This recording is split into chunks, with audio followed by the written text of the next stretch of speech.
So what are some challenges with this kind of a program? First of all, is communication.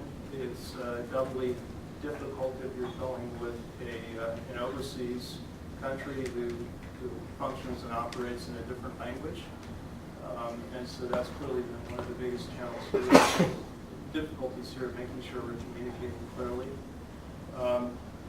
This is universal, of course, just the way in which university researchers and industrial researchers think, what they're worried about, what they're concerned about, project timescales, and should the focus be basic versus applied.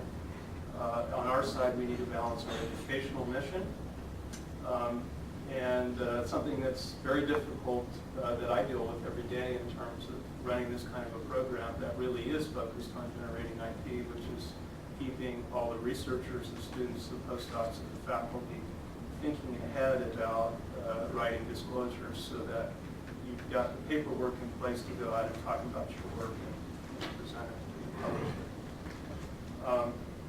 On the company side, as we're getting more and more technology that's being transferred to them, and those are being developed into internal research and development programs and getting closer to the marketplace, we've got the not invented here syndrome. So we've invented something at the university, they've taken it over and kind of rebranded it, and suddenly the corporate memory of where it came from disappears. We want to make sure that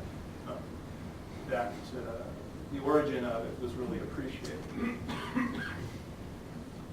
So I'd like to say just a few words about this other institute that Leslie mentioned. This is, in some way, it's kind of an outgrowth of our success at UCSB. This is a new research institute that was just founded on April 1st, and it's at the holding company level. And the president of this new institute is the CEO of the holding company, Yoshimitsu Kobayashi. I'm the executive director of it. And what we basically are is part think tank.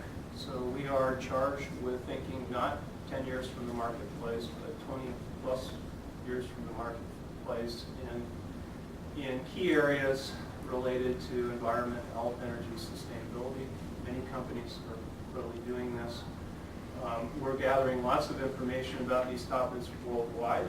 We're providing strategic advice to the holding company and to current businesses.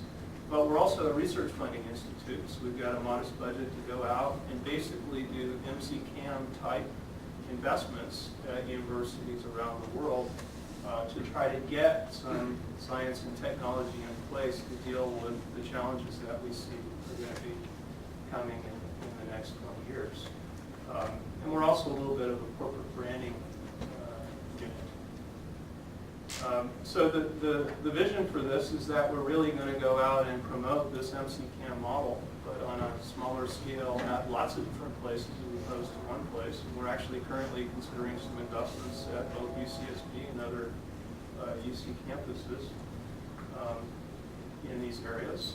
And just to give you a sense for some of the themes, so solar energy and solar drive chemicals, energy storage, energy efficiency, water and food kinds of opportunities.